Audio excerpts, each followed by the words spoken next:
Honorable Speaker, since the inception of the county government, Education Department has been able to construct 600 modern ECD centers with 1,135 caregivers on payroll, full stop.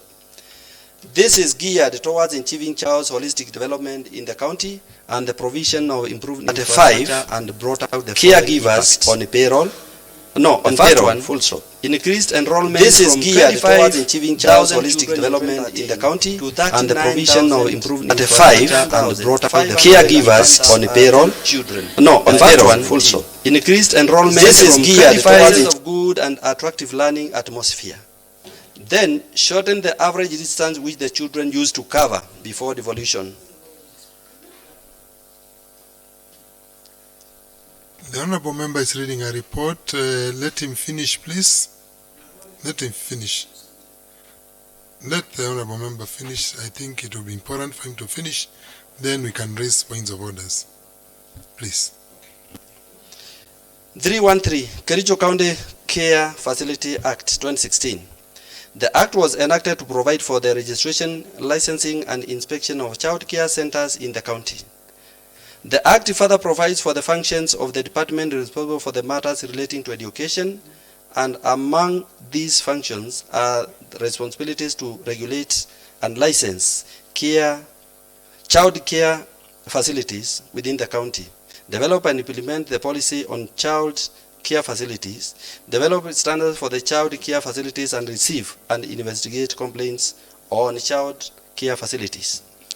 The law guards against mushrooming of unlicensed child care facilities, which, if not regulated, run the risk of compromising the quality of learning in such centers due to administrative and inconsistent and unapproved curricula. Such as centers may also result in defrauding of unsuspecting parents, in addition to subjecting children to learning under unhygienic environment.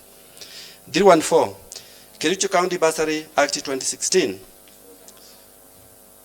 The legislation was passed to provide procedures and guidelines for the efficient disbursement of bursaries within the county and such related matters. In addition, the Act has led to the establishment of bursary fund to cater for the needy and high-performing students in special schools, secondary schools, technical colleges, medium-level colleges, vocational training centers, and recognized universities. Visit to the county government of Kericho ECD centers. Chamugusu Education Center, that is Kapkur Gerwet Ward. Chemusu is one of the 600 ECD centers that have been fully constructed by the Kericho County government, with a population of 82 children and 2 trained ECD caregivers employed by the Kericho County government. Committee's findings. The ECD center had adopted the new ECD model plan consisting of 2 classrooms, each with adequate teaching aids and an office in between the classrooms. An established kitchen that is used to provide 10 o'clock porridge for the pupils.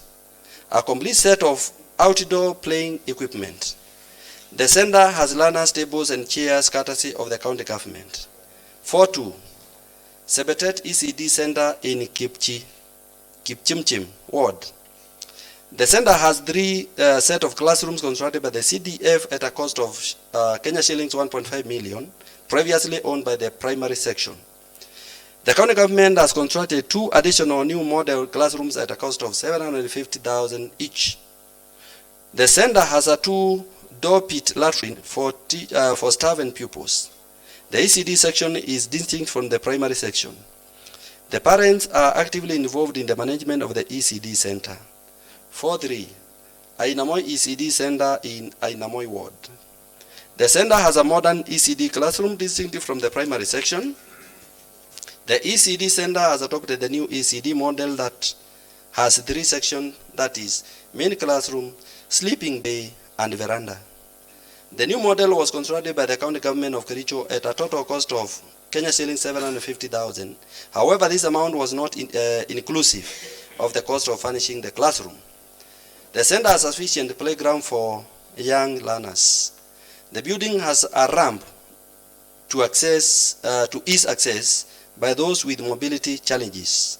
The ECD classroom has adequate teaching aids, and the classrooms are well cemented, clean painted walls, windows glazed, making the classroom conducive for learning.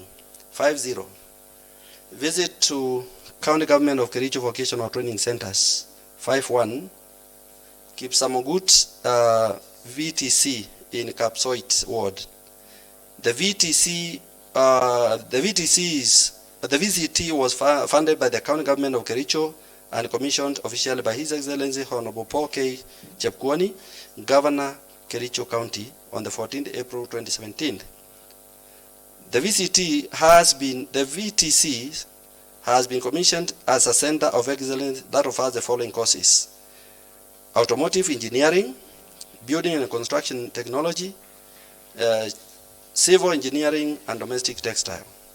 The County Government of Kericho initiated this program to help train youths drawn from the 30 wards across the county on different disciplines of interest at an affordable cost. The county government has further subsidized the cost of training by paying part of the tuition fee of Kenya shillings 2,000 to every student in the facility.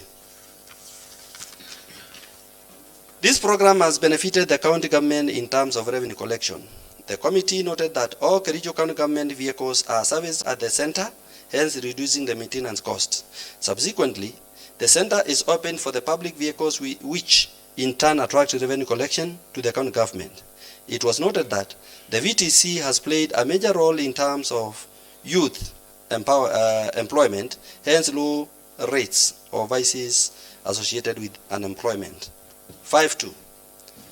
Youth Empowerment Program in Chemosot Ward. This is one of the most inspiring programs started by the county government of Kericho. The program was started in June 2018 with a total of 750 recruits drawn from the 30 wards of Kericho County. Each ward was given a slot of 20 youths of all gender to be absorbed in the program, hence ensuring principle of equity and inclusivity. The program is a mirror of the National Youth Service, where the youths are trained on basic life skills, drills, parade, command, among others. The Youth Empowerment Program is a fully sponsored program by the County Government of Kericho. Recruits therefore enjoy free training as their tuition fee and welfare is created by the County Government of Kericho. Recruits are only required to budget for personal effects on admission. The program empowers youth in various disciplines such as hairdressing, domestic textile, mechanical engineering, electrical and electronic engineering. 6-0 committee's recommendations. Development of complete ECD centers. The committee recommended that the county Department of Education should build one ECD classroom as well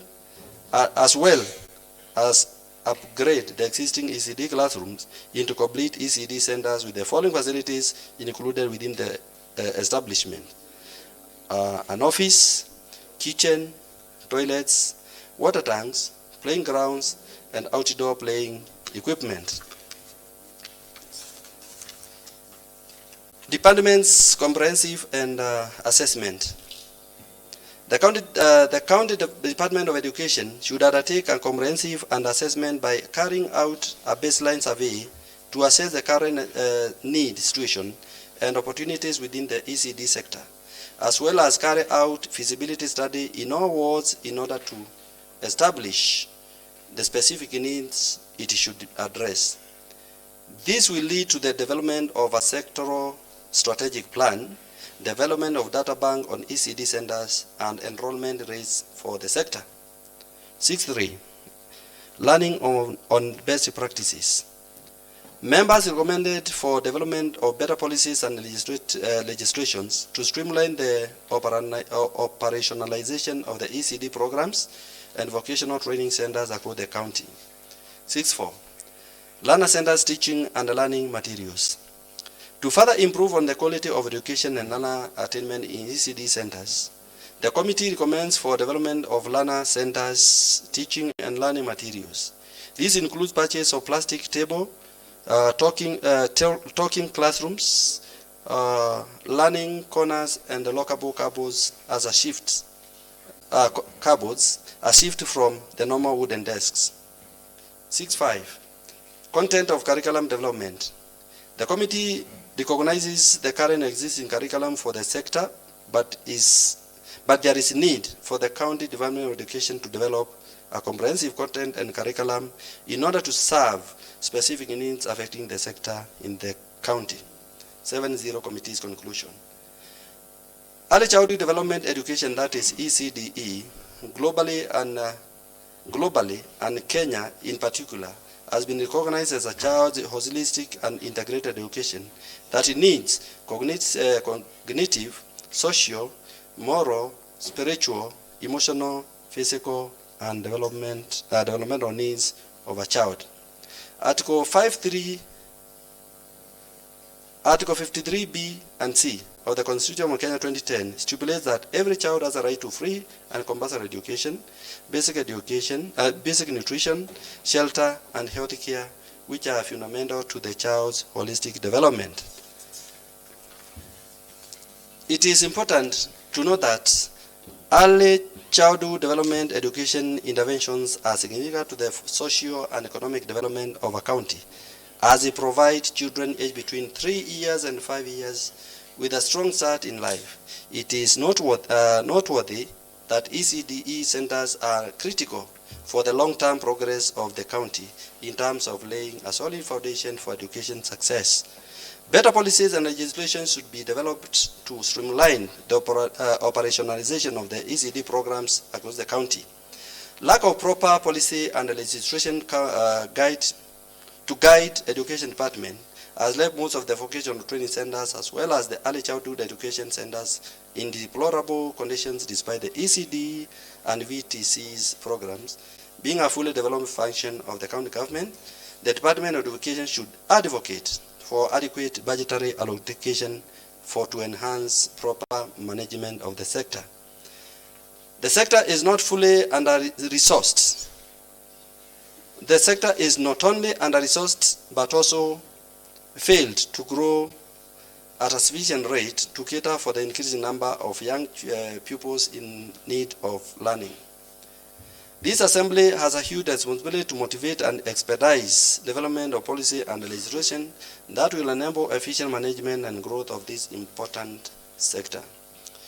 These policies should include policy on the harmonization of the teacher training, curriculum assessment, and other ECDE aspects to ensure children get a firm learning foundation. The County Department of Education needs to plan more ambitiously for the sector, and thus the county government needs to increase the financial allocation to the sector to help reduce school dropout rates in the county. Acknowledgement. Honorable Speaker, the committee extends its appreciation to the Office of the Speaker and the Clerk of the County Assembly for the support awarded to it in the execution of its mandate and the opportunity accorded to each member to develop this report. Honorable Speaker, on behalf of the Education Committee, I now wish to present this report to the Honorable House for consideration and adoption. Thank you, Honorable Speaker. Prepared by Sarah Mwania, Clerk Assistant, and read by the Chairperson, Education. Thank you, Honorable Speaker. Thank you, Honorable Chair Daniel Kilo, for that report on education well presented. I now propose the question that this Honorable House discusses and approves the committee report on benchmarking study visit to the county government of Kericho and the early childhood development education centers within the county. Honorable members, you may contribute to the motion. Honorable Geoffrey. Thank you, Mr. Speaker. I'm Geoffrey Kamulo, Apaka Wastoko, Veti Ward. First, I want to congratulate the chair and the rest of the members of the committee for having a very, very good report. One thing, Mr. Speaker, I've noted about the report is on the employment of caregivers in that count where this research was done. Mr. Speaker, in our count, we have a problem of the same. So if our count actually can employ more caregivers, I think we are going to increase the number of students in our ECDs. Mr. Speaker, the model which has been mentioned about the classrooms through the report is the best. In fact, Mr. Speaker, just going in schools and constructing a single classroom, I don't think whether that one is adequate. So if our count can adopt this method of having several classes instead of a single classroom, Mr. Speaker, this one will cater for the PP1 and also the PP2 kind of curriculum which has been started in Kenya. Mr. Speaker, in that country we are also noted, in that report we have noted that material, learning material and also the teaching material is very necessary in the ECDs, even the talking classrooms and so forth. Mr. Speaker, if monies are allocated in our ECDs, actually that one will be very good if we ensure that one is provided. Mr. Speaker, when we went there, we also noted that the model was constructed in a manner, Mr. Speaker, that the children could have time to have a rest when they get tired just within the classroom. The facilities, especially the seats and the desks, were made in such a way that they fitted the little children. So, Mr. Speaker, if this one is also adopted in our count, I think it will be one of the best. Otherwise, Mr. Speaker, I stand to support the report by the Education Committee. Thank you, Mr. Speaker. Thank you, Honorable Thomas Mutinda. Thank you, Mr. Speaker. My name is Thomas Mutinda, Member of County Assembly, Wamonyo Ward. I wish to thank the Chairman and this committee for this good report. And Mr. Speaker, I say it's time our government comes up with a policy, either through its CEC of education, to have a way of knowing how we can build our classes. The current situation, Mr. Speaker, is that we even have schools which do not have even a single ECD class. Now, when it's that way and we expected to have two, then we end up in problems, because like every ward, most wards have 20 to 40 schools, and not all of them have ECD classes. Others have one. And even when you go to the teachers, you find it's only one teacher, and there's supposed to be two. So we have a very big shortage as far as ensuring that our education is running smoothly. And even with the teachers, when you see one teacher and you know they are these young ladies, so at a certain time that employee will require maternity leave. So when you talk of maternity leave 3 months, it means there's a time when our children will not be in school, or parents will have to cushion and look for a standby teacher. So there must be a solution to such problems, and we have to come up with a policy so that our education system is running well. When you see that county, they have tried to do their best, but it's also important that we also have such a structure, but also include something like a toilet, because the toilet which is used by a child, nursery school child, should not be the same as the one which is being used by standard 4, standard 5 children, because those are slightly mature and these are very young children. So we have to have an accompaniment of a toilet. And also the type of desks used for ECDE are not the normal desks which you find anywhere. They are special desks so that we have a good and a standard ECDE. So, Mr. Speaker, I think the way we are going as a county, a policy of either one class per year, per financial year, or 2 per year, minimum of that. If we don't run faster, then we might end up taking 30 years or 20 years to have each school with an ECD class. So there must be a measure, there must be a policy, there must be a program, there must be a budget to match all that, so that within a stipulated time, the county can have achieved the aim or the goal of having all our primary schools with their 2 ECDs, and the same for the teachers, so that we have a running and a good system where our children will get that type of education. Thank you, Mr. Speaker. Thank you, Honorable Steve Mwandi. Thank you, Honorable Speaker. My name is Stephen Mwandi, representing the great people of Kalakala, Katini Ward.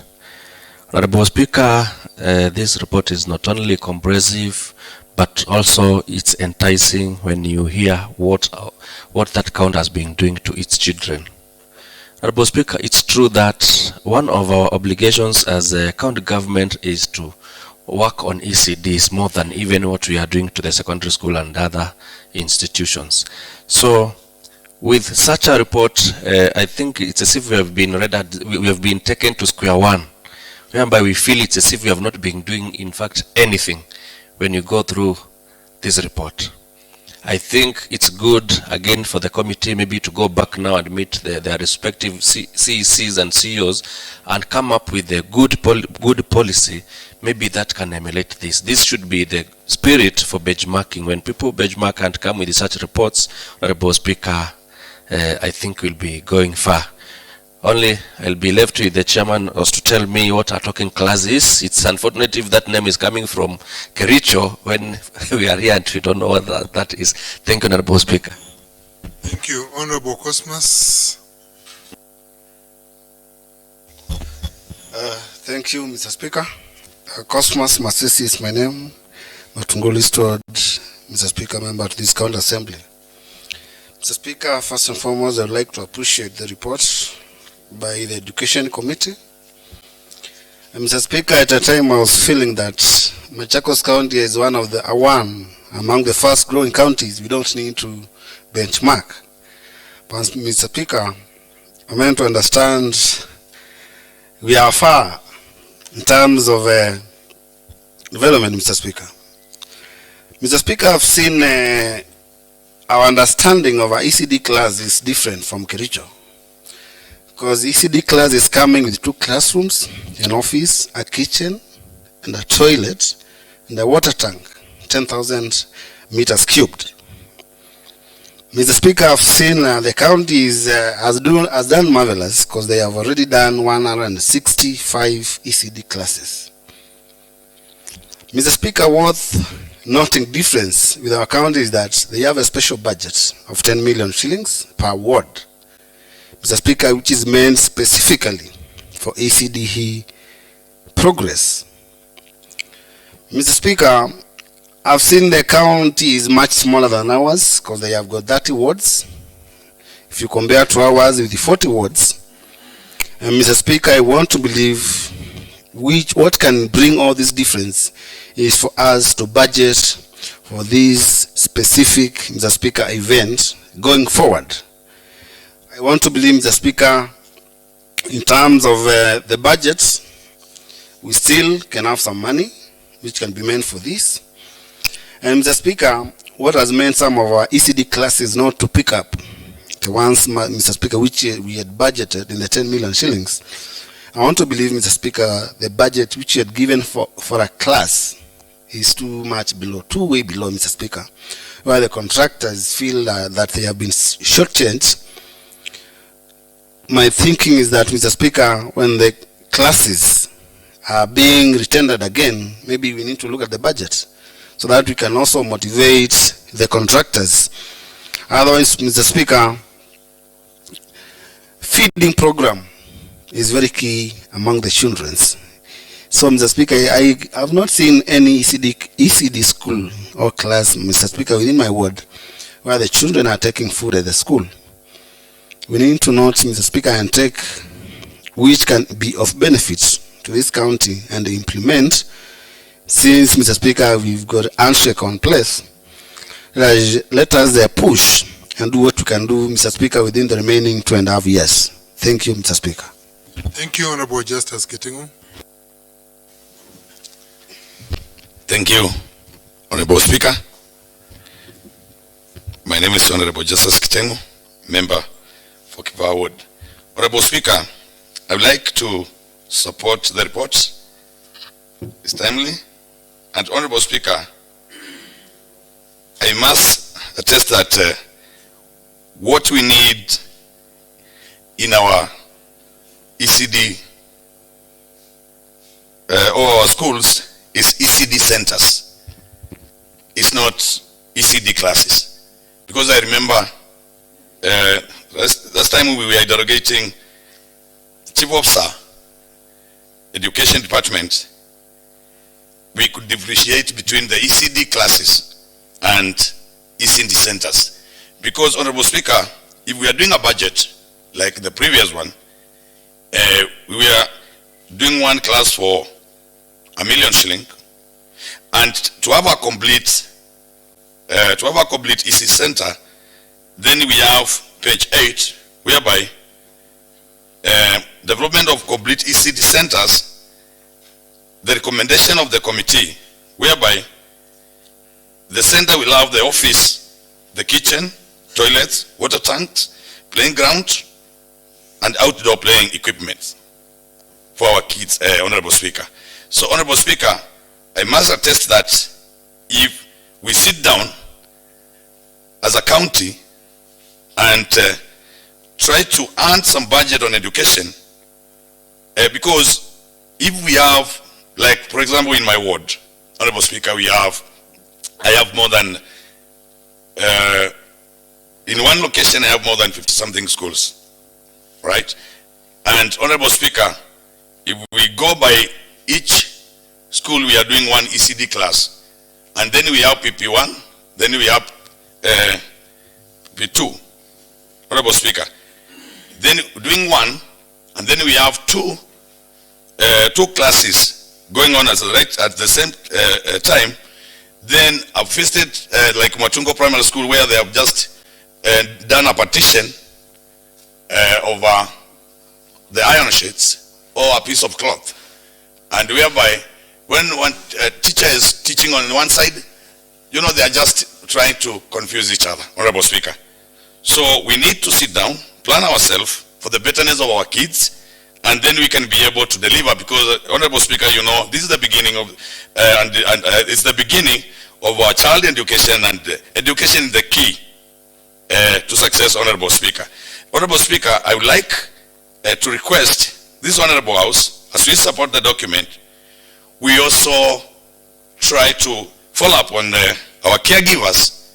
I remember recently there was a motion which was brought by Honorable Mwanthi, so that their salary can be increased. Because, Honorable Speaker, these people, they get tired to try to change a child from a toddler to something, and then you realize, Honorable Speaker, that they are being paid less than 10,000 shillings. And that person has a diploma, that person has a life, as a family. So, Honorable Speaker, for us to succeed, Honorable Speaker, let's support this document, and the implementation committee or whichever department make sure that everything is done to the right way as the report has indicated. Thank you, Honorable Speaker. Thank you, Honorable Kisila.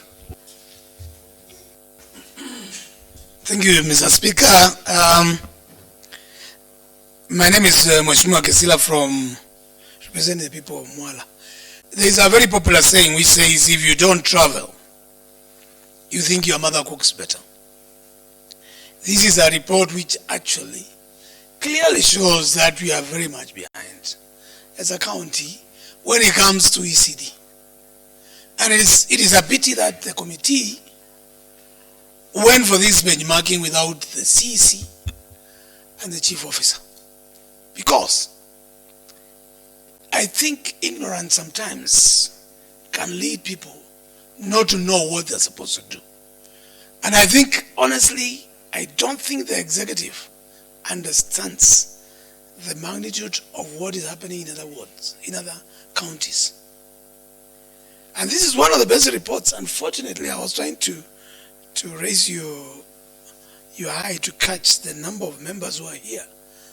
But this is a report which is one of the best ever produced in this assembly. And our future is on ECD. Unfortunately, what we've been constructing are just classes. Halls where children sit. And Mr. Speaker, you remember when we were down in Mombasa, I had a very serious heated debate on the budget allocation to education versus what is happening on the ground. If we don't put money on education, we are jeopardizing the future of our children. If you go to page 5, just look at that infrastructure of a class. In fact, from now henceforth, we cannot have, I was bragging that I've constructed 6 ECD classes last financial year. I'm sorry, I've constructed 6 classes halls, but they're not ECD centers. Because you look at what it takes to have an ECD center. 2 classrooms, PP1, PP2. An office, a kitchen, toilets, water tank, and a playing equipment. That is like a private institution. But this is a public institution. Going further, Mr. Speaker, if you look at the number of ECD classes, centers which have been constructed in this county, 600 modern, with 1,135 caregivers on a payroll. Members, please understand, our ECD teachers are not on payroll. They cannot even go to a bank to get a loan. Leave alone being listened to. They don't have a payroll, a pay slip. You know, a pay slip which tells you you can go to a bank and say, I'm employed. We don't have in this county. And it's a very emotional thing when you meet these ECD teachers. Actually, they are not caregivers. They are ECD teachers. Because from what we pay them and the kind of quality of service we give them, they actually don't deserve to be called caregivers. A caregiver is somebody you entrust with your child. Look at the numbers, the way this county has progressed. 25,000 children in 2013 to 39,500 in 2017. I think this is very remarkable in a very interesting and most important sector which enhances the future of our children. Mr. Speaker, I will draw your attention to page 6 of the report. It's one ward has constructed 600 ECD centers. That's very interesting. And the fact that I've been able to allocate a budget, and as well as one of my colleagues said, the budget is too low. Actually, our budget per ECD class is 1 million shillings. But these guys are doing it with 750,000. So it shows we can actually construct more classes with the budget which we have. So our issue is not the budget. It's maybe the way we are doing it. But Speaker, I think my take out of this is that we need to continue benchmarking with other counties, especially the ones which are progressing very well. We need to ensure the budget committee, and now let's be firm on this as a committee and as a house. We need to allocate money to education. And the Department of Education needs to have money. You remember when I was asking that question? Okay, we have constructed the classes, but actually we are not equipping them. So we construct something very nice, but we don't have a budget for equipping them. So I hope that the members of the budget committee, when you present the supplementary budget here, we are going to see a turnaround of the way, first of all, the way we are going to equip these current ECD centers. Number two, when we say an ECD center, it comes as a package on a Chairman budget. We need that package.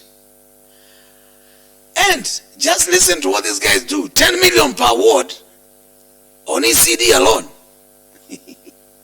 But Speaker, that is the amount of money which we are being given for a ward to construct everything else.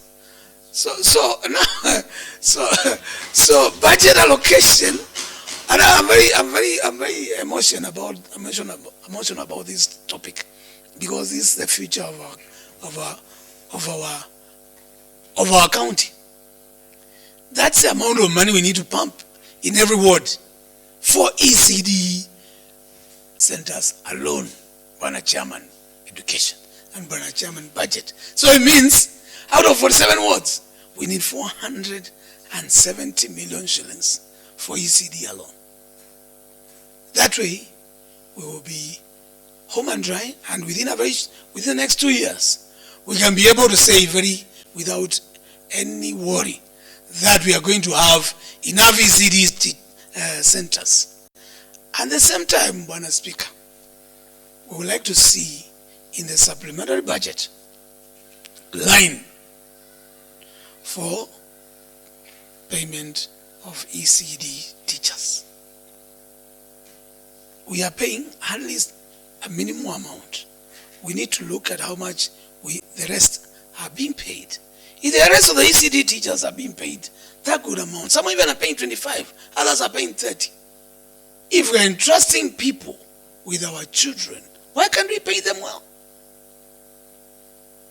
So can we have these ECD caregivers prioritized, given good amount of money, and they should have a payroll. Thank you, Bwana Speaker. Thank you, Honorable Dominic Ndambuki. Thank you, Honorable Speaker. My name is Honorable Dominic Ndambuki, MCA Kathiani Central Ward. Honorable Speaker, I arise to support the debate that is on the floor of this House. And Honorable Speaker, I'm doing so on two accounts. First one being that, Honorable Speaker, the report has served as an eye-opener to us legislators in this county. From the report, Honorable Speaker, it is clearly captured that Kericho County has demonstrated how ECDE centers need to be constructed. For example, they have 2 classrooms, PP1 and PP2. What we have currently at Machakos County is only 1 classroom where we've combined PP1 and PP2. In such an environment, Honorable Speaker, our young ones may not be able to learn well. It is very important for this county of ours, Machakos County, to ensure that we follow suit. We copy from what Kericho County has done. We construct 2 classrooms per center. Honorable Speaker, still on ECDE, what we have is that in most of the centers, we have 1 caregiver who has been employed by the county government. Whereas, we have PP1 and we have PP2. The question that begs an answer is, who pays the other caregiver? Where do they get money? The other time, Honorable Speaker, we experienced an uproar from the public when parents say that they would not pay some amount that they were being requested to pay, or to give to pay the extra caregiver. We request and we ask the county government of Machakos to employ the extra caregiver so that we can have at least 2 caregivers per ECDE center. On top of that, there are ECDE centers that do not have a government employed caregiver. What happens to such institutions? It means that these young ones may not go through the requisite preparation before they join standard 1 or grade 1 as it is called nowadays. Honorable Speaker, if we miss our steps during the formative stages of our children, then it means we are going to breed a nation that is not upright. We want to have a nation, Honorable Speaker, that has people that are intellectual. Honorable Speaker, on the second account, we have been given an example of youth empowerment programs at Kericho County. This is something that as Machakos County we can replicate and ensure that we empower our youths. Honorable Speaker, we have our youth polytechnics that currently we are calling vocational training centers. But when you look at these institutions, Honorable Speaker, a lot needs to be done for them to live up to the standards of other institutions of similar standards. Honorable Speaker, if we can have a fund or a kitty set aside by the relevant departments to ensure that they empower our youths. We have a similar program that we call the scholarship program that is run by the Office of the Governor. Honorable Speaker, if this kitty is well managed and we have involvement of the honorable members from this house to ensure that we vet the beneficiaries of this kitty and ensure that we have programs that are going to impart good and necessary skills that are competitive in today's world, then Honorable Speaker would be putting the youths of Machakos County on a global map to ensure that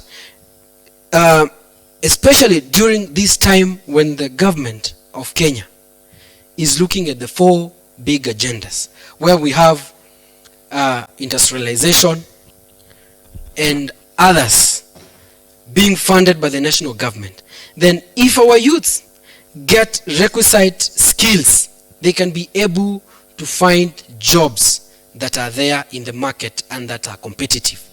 Honorable Speaker, I call upon the county government of Machakos to move with speed and ensure that we support our people. Thank you, Honorable Speaker. Honorable Alex Kamitu. Yeah, thank you very much, Honorable Speaker. I'm Alex Kamitu, leader of minority and MC Talawad. Honorable Speaker, I would stand to give a bit of a summary. This is in relationship to what the honorable members really have said, because we normally know that a good foundation realizes a good management. And what I'm saying is that, Honorable Speaker, as I congratulate the chair and his committee, it is also important, as I said, I want to give a summary. It is also important to ensure that the ECDs, as we know, they are the founding, they are the first learning institution in this country. So I'm talking of a good foundation will eventually resort to having a good education system.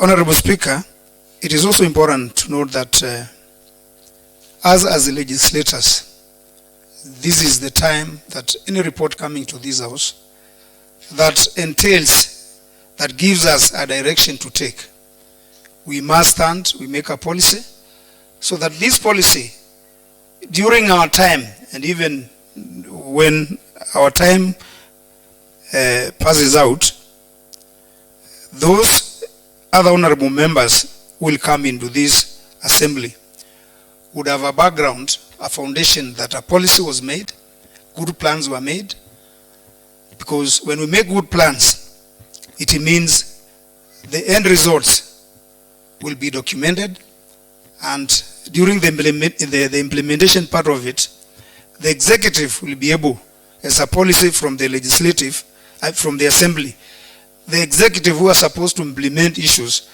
we'll have a document, a base to start. So what I'm saying is that, Honorable Speaker, as the committee did, we should embark on that. We plan, we put now the legislative policies down, so that as a document will be our reference.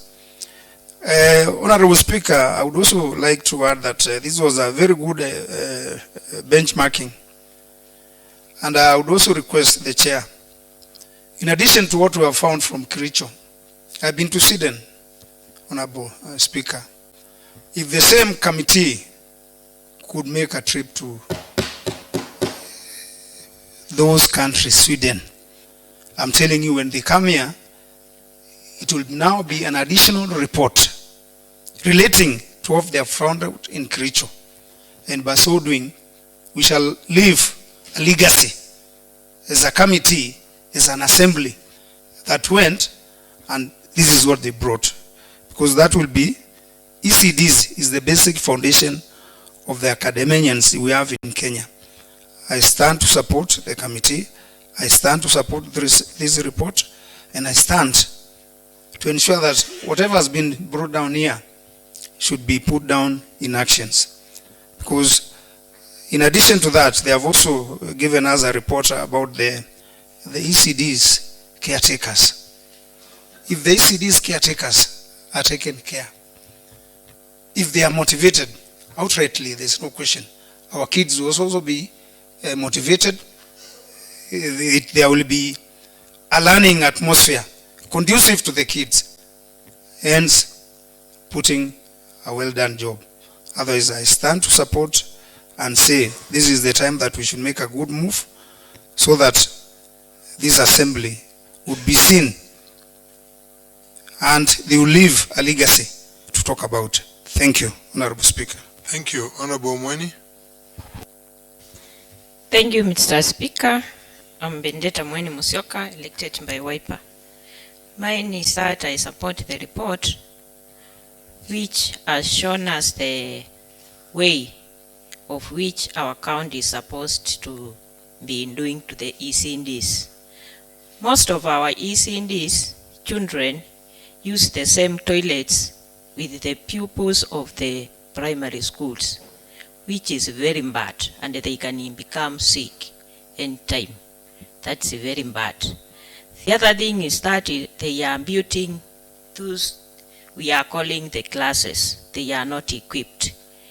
And those children will do the same exam with the children who are in Nairobi or in MACHAKOS, and they have been given the material for the ECD pupils. It's very unfair. To add on that, even some schools not yet built the classes which were appointed to be in every primary schools. And we were asking for the 2 classes, which is very unfair. So the executive, I think they have to release the money for building the ECD classes very fast before you go home, you people. Because when you go home, you will not tell the people there what you are doing in this assembly. And those teachers,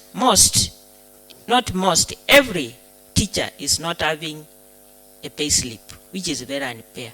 And you cannot go to bank and ask for something to come and help yourself. I think so the executive is their Kamitu, Mheshimiwa Kamitu. You have to go there and talk to the executive. Thank you. Thank you, Honorable Mweni. May I call upon the mover of the motion to respond, please? Thank you, Honorable Speaker. Allow me to, first of all, thank the honorable members for keenly listening to the report. And actually, allow me also to thank them because of the good comments. Also allow me to thank the minority leader because, of course, he has said that we need to do a benchmark with Sweden. And I believe that the clerk has taken the notes. Actually, As the members were commending Honorable Speaker, you realize that there are three things that were distinctive. That number one, we need to pump finances to these institutions. If we want to change these classes, we need to pump more finances to that department. And number two, they have also members commended that we need to remunerate well our caregivers. And actually, there is a report that we are almost doing on the same. We are doing some benchmarking, not benchmarking, but we are doing some site visits. And soon we are bringing that report to to the floor of the House. And again, we have there is the issue of the caregivers, as Honorable Ndamboki has said. You realize that if you want good education, definitely there is a good relationship. There should be a relationship between the teacher and the pupil, known as the teacher-pupil ratio. We should be 1:30, not more than that. But when you move to most of our schools, you realize that there are 70, 60 pupils in one class, which cannot be managed by one ECD. Since there is a problem of the classes, you go to a school and realize that there is only one PP1 class, and you are supposed to have two teachers. You realize there is one teacher, and you are supposed to teach a PP1 and a PP2. But they cannot have the two teachers because there are no classrooms. So once we pump the money there, we can do the structures. There is one honorable member, Honorable Mande, who asked, what is a talking class? During the construction, you do a hall. There's a difference between a hall and a class.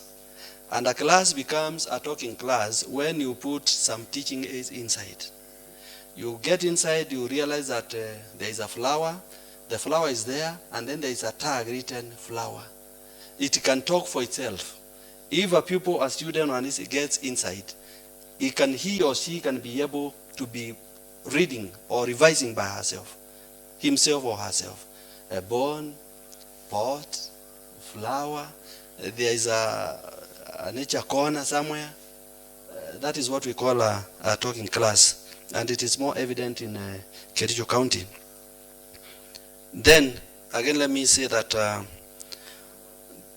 implementation, it has been mentioned by one of the honorable members. It is important that once we put reports here, it is good for the same, for the follow-up to be done for implementation. Otherwise, thank you, Honorable Speaker.